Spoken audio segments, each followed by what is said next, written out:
Good morning students. आपने पिछले दिन कल पढ़ा था वह हिंदी में पाठ 1 वह शक्ति हमें दो। यानी बच्चे प्रार्थना कर रहे थे भगवान से कि हमें इतनी शक्ति दो कि हम कर्तव्य मार्ग में अपने डटे रहें, यानी किसी भी काम से हम पीछे ना हटें। तो आज हम से करेंगे प्रश्न उत्तर, है ना। सही है। पहला प्रश्न आपका, कभी शक्ति क्यों मांग रहे हैं? तो आपने क्या आंसर दिया था उसका? अपने कर्तव्य मार्ग पर डटने के लिए कवि शक्ति मांग रहे हैं।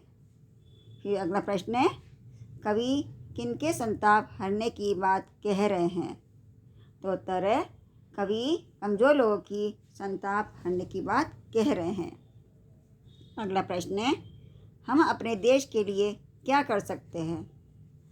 तो उसका उत्तर है, हम अपने देश के लिए सब कुछ कुर्बान कर सकते हैं। फिर अगला प्रश्न, यह प्रार्थना किसने लिखी है? तो उत्तर है, यह प्रार्थना मुरारी लाल शर्मा उर्फ देशबंधु ने लिखी है। ठीक है। फिर है लिखित प्रश्न उत्तर। इसका पहला प्रश्न है, जीवन को सफल बनाने पर क्या होगा? तो उत्तर है, जीवन को सफल बनाने के लिए हमें दूसरों की सेवा करनी होगी। अगला प्रश्न, कवि किन दुर्गुणों से दूर रहना चाहता है या दूर रहना होगा? तो उत्तर है, कवि छल दम द्वेष पाखंड झूठ अन्याय से हमेशा दूर रहना चाहते हैं। अगला प्रश्न है, कवि किन बातों का ध्यान रखना चाहते हैं? तो उत्तर है, कवि निज आन बान मर्यादा अभिमान बातों का ध्यान रखना चाहते हैं। फिर अगला प्रश्न है, दीन दुखियों के कष्टों को कैसे दूर किया जा सकता है? तो उत्तर है, दीन दुखियों के कष्टों को सेवक बनकर दूर किया जा सकता है। यानी आप कमजोर लोगों के सेवक बनिए तो उनके दुख दूर करिए। फिर अगला प्रश्न है, प्रार्थना का संदेश लिखो। यानी हमें प्रार्थना संदेश का अर्थ होता है शिक्षा, हमें क्या संदेश देती है? तो उसका उत्तर है, प्रार्थना मनुष्य को श्रेष्ठ बनाती है।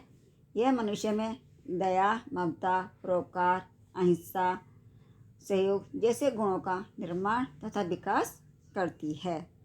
ठीक है। ये तो हो गए आप इसके प्रश्न उत्तर। आज इसके प्रश्न उत्तर करिए और इन्हें याद करिए। फिर नेक्स्ट टर्म में इसकी एक्सरसाइज करेंगे, वो किताब में करनी होगी, और साथ में इसके आप श्रुत लेख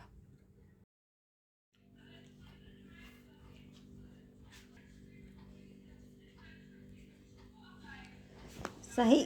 अब आगे करते हैं प्रश्न। इस पर सही उत्तर चुनकर सही का निशान लगाओ। तो पहला प्रश्न आपका, कवि दयानिधि से क्या मांग रहे हैं? तो उसका सही आंसर है शक्ति। अब शक्ति पर निशान लगाइए। फिर अगला प्रश्न है, कवि कैसा जीवन चाहते हैं? तो इसका सही उत्तर है शुद्ध सरल। ठीक है। अब है, हमारे आसपास से ज़रूरतमंद एवं निर्बल लोग होते हैं, आप उनकी मदद कैसे करेंगे? ये बच्चे, ये प्रश्न आपका उत्तर आपको खुद करना है। आपके आसपास जैसे ज़रूरतमंद लोग होते हैं उनकी आप मदद किस तरह से करना चाहेंगे? ठीक है। अब है भाषा ज्ञान। दिए गए शब्दों के विपरीतार्थक शब्द लिखो, यानी ब्राह्म शब्द, जिस से उपकार का अपकार, सफल असफल, अन्याय न्याय, झूठ सच, जीवन मरण, सुखी दुखी। फिर 2 प्रयोज्य शब्द लिखो, जैसे सेवक का दास नौकर, प्रभु का भगवान ईश्वर, जग का है विश्व संसार, और बलिदान का कुर्बानी जीवन दान। अब है इन शब्दों के वर्ण विच्छेद कीजिए। वर्ण विच्छेद का अर्थ होता है, वर्ण विच्छेद में होता है स्वर और व्यंजन अलग अलग करने। जिस तरह से शक्ति में दे रखा है कि शा भी हमारे 2 शब्द स्वर और व्यंजन से मिलकर मिलाए, तो श प्लस अ प्लस कु प्लस तो प्लस ई। ठीक है। इसी तरह से प्रेम का जन्म का ये सब वर्ण विच्छेद है। फिर है, कविता से 5 संज्ञा शब्द चुनकर लिखो। आपने कविता पढ़ी है, उनमें से संज्ञा शब्द चुनिए और लिखिए।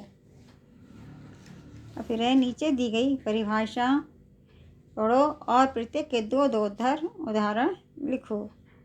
जिस तरह से व्यक्तिवाचक संज्ञा का उदाहरण दे रखे हैं, फिर दे रखे हैं जातिवाचक संज्ञा का उदाहरण। तो हमने लिखा है जातिवाचक में देश, खिलौने, शहर। और व्यक्तिवाचक में लिखा ऊपर राधा, रामपुर, पुस्तक। आपको संज्ञा की परिभाषा याद है तो आप भी सब कर सकते हो। अभिमान, मानवता, हंसी। ठीक, ये हो गया आपका फर्स्ट लेसन पूरा।